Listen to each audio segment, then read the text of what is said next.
Welcome back to another episode of No Embellishments. I'm Being Real, the podcast where we have raw, unfiltered conversations about life's moments. Today's episode is deeply personal for me as I recently experienced a heartbreaking loss. About a month ago today, on February 24th, 2025, I lost my cousin. His name was William DePriest McCorkle. Unexpectedly, his passing has left a void in my heart and the lives of all those who love him. And like so many others who have lost loved ones, I am navigating pain, the memories, and trying to process his loss and navigate the healing process as well. Losing someone you love is never an easy thing. Today I want to share my story, honoring my cousin's life, and discuss some practical ways to cope with grief.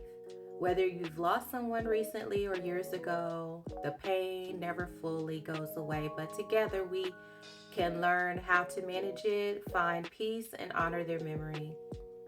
Before we get into coping strategies, I want to take a moment to honor my cousin's life by sharing just a little bit about him. I grew up with my cousin.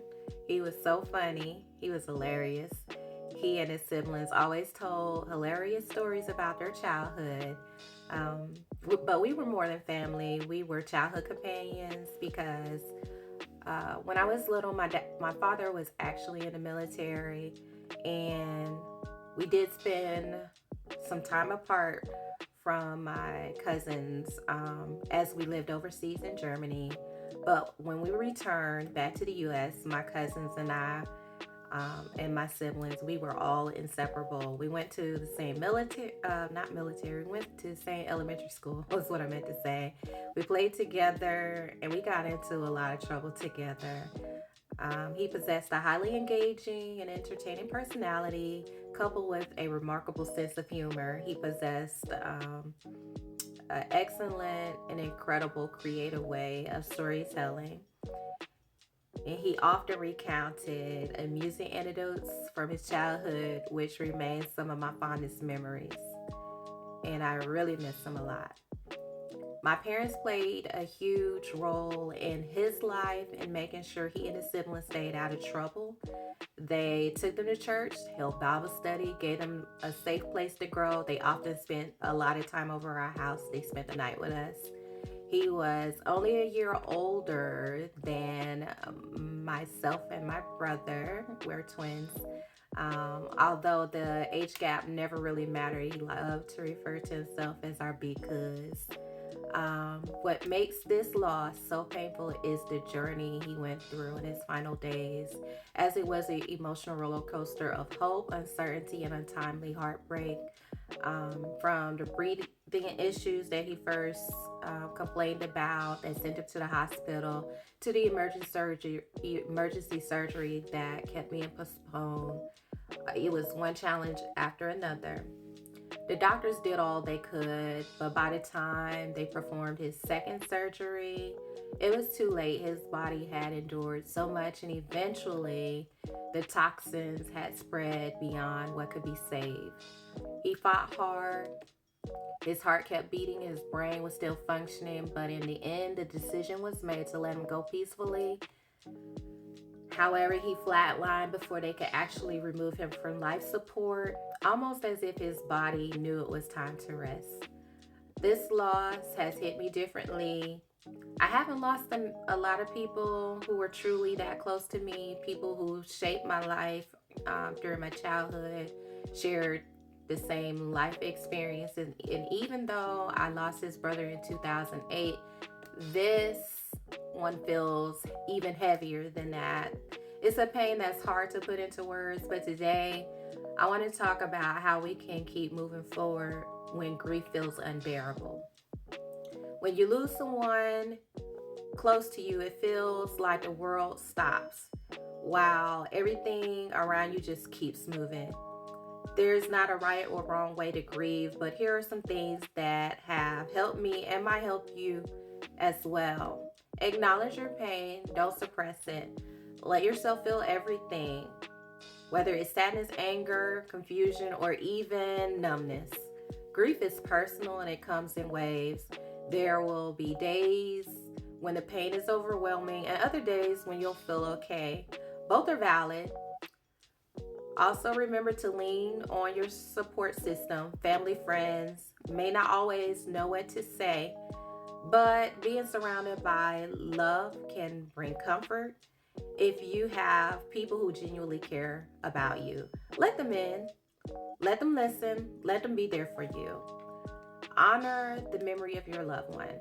Talk about them, share stories, keep their spirit alive in the moments you cherish. One thing I've been doing is reflecting on the good times, our childhood memories, the way my parents stepped in to guide him, and all the little things that made him who he was. It might also help if you write a letter to the loved one that you lost, visit their favorite places, or do something meaningful in their honor. During this past summer in 2024, my cousin planted 25 flowers at the edge of my mother's yard, which I had purchased her some Mother's Day flowers as a gift last year. Upon seeing a picture of what the flowers would look like once they bloom, he remarked how beautiful they are or would become. Unbeknownst to me at the time, these flowers would later serve as a memorial for him. My mother honored his memory by purchasing a yard ornament inscribed with his name, his date of birth, and his date of departure with some heartfelt words. This ornament is now placed in my mother's yard as a tribute to remind us of him. Each time we look out in the yard, we'll be reminded of the times that we spent together this past summer, laughing and joking and just having a good time listening to music. And we'll forever miss him. In the grief process, give yourself some grace. Healing takes time. There's no time limit for grief. Some days you will feel like you're making progress. Other days it will hit you out of nowhere. And that's okay. Don't pressure yourself to move on. Instead, focus on moving forward with their memory in your heart. And if you need to seek professional support, do so. There is no shame in seeking counseling or therapy after loss. Grief counseling can help process emotions that are too heavy for you to carry alone, and you don't have to. If you're struggling with depression or anxiety, or even survivor's guilt, talk to someone. It can make a world of difference. Find peace in your pain. Even though grief feels like a weight that will never fully lift, we learn to carry it differently over time. One thing I've realized is that loss reminds us to cherish people we love while they're still here. It's a reminder to check in more often, to say I love you while you still can, and to be present in the moments that matter. To anyone out there who is dealing with loss, you are not alone. Your pain is real, your love for them still exists, and in time you will always find a way to move forward while keeping their memory alive. I'll never stop missing my cousin.